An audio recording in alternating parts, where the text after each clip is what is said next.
Clartons se fixe pour objectif de sortir chaque année une innovation majeure. L'année dernière, on a été les premiers à lancer un vase anti-renversement qui fait que si le vase se renverse, l'eau reste à l'intérieur du vase. Innovant aussi bien au niveau des services que des produits, Noremat est allé jusqu'à concevoir un nouveau véhicule mieux adapté à ces outils.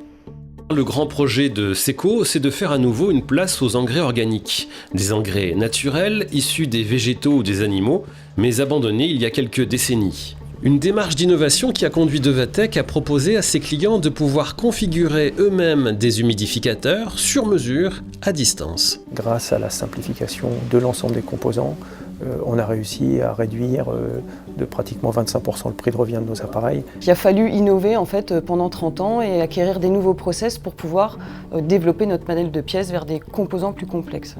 Après, l'innovation pour moi dans l'entreprise, ça n'est pas qu'une innovation technologique, ça va être beaucoup aussi d'organisation et de processus. Bernie, qui produisait auparavant de la charcuterie entière, s'est donc mise à couper ses produits à la place de ses clients, sous sa propre marque ou pour des marques distributeurs.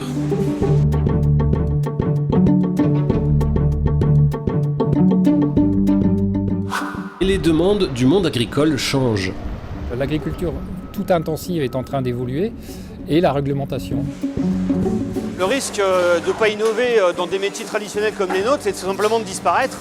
Les modes de consommation aujourd'hui se déplacent de produits entiers à la coupe vers des produits libre-service, toujours plus simples à utiliser, toujours plus pratiques.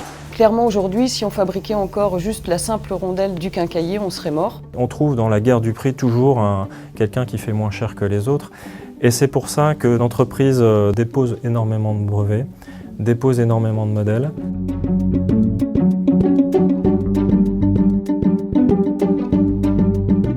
On a mené une réflexion pour retrouver des relais de croissance et on a estimé que l'export c'en était un. On fait 65% de notre chiffre à l'export, même 67%. On ne pourrait pas réaliser ce chiffre-là si on n'innovait pas en continu. L'entreprise affiche des résultats en progression de 5 à 8% chaque année.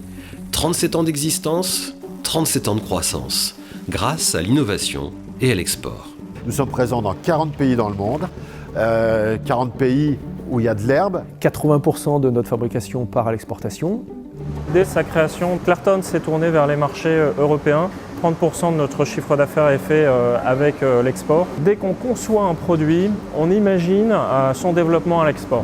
Pour exporter, l'innovation est indispensable parce que cette innovation nous permet d'apporter de nouvelles idées aux clients étrangers et donc de se différencier de notre concurrence étrangère.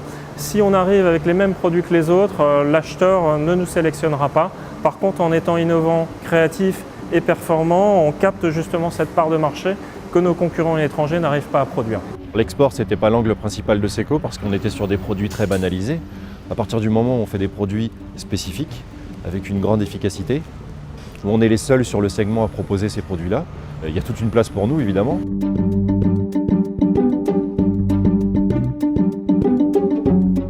On écoute nos clients aussi pour comprendre ce qu'ils attendent.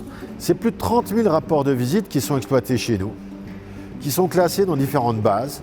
Et ça nous permet de détecter ces contraintes qui seront des futurs besoins clients. Voilà, d'une contrainte, faire une opportunité.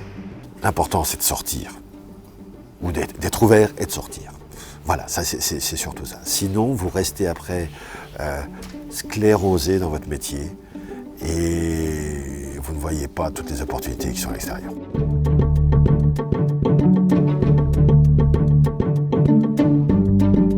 Je pense que la formation en innovation, elle est certainement très intéressante dans la gestion des projets innovation, c'est-à-dire comment on structure la remontée d'informations, la remontée d'idées. On a besoin de structurer en fait davantage le projet innovation de manière générale.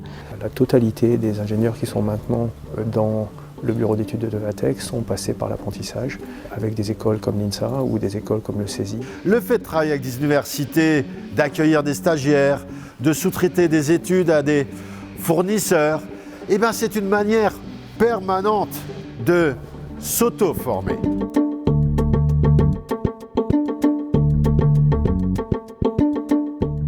On On a un système Kaizen en place, on a un bureau d'études et on a un monsieur innovation. Alors chez nous, on l'appelle responsable industrialisation prospective. On a un service innovation qualité. Les deux sont liés selon moi, puisque pour garantir une bonne innovation, il faut qu'elle soit de qualité, il faut que nos produits soient de qualité. Et donc on a un responsable de ce service avec 2 jeunes ingénieurs développement. Des sociétés comme les nôtres où on est 90, on n'a pas la science infuse. On a besoin d'expérience extérieure, on a besoin de compétences extérieures, donc on a la chance d'être à côté de Compiègne, à côté de l'UTC. Ça peut être aussi de la mise à disposition d'étudiants pour déployer un projet. Et puis après, ça peut être vraiment de la recherche de fond. On s'est rendu compte qu'on pouvait avoir ici localement des compétences très intéressantes. C'est cette association entre l'université, les écoles d'ingénieurs, notre propre bureau d'études, nos clients et le personnel de fabrication qu'on arrive à innover le mieux possible. Le monde est devenu trop complexe pour pouvoir tout faire tout seul. Donc, allons chercher les compétences là où elles sont.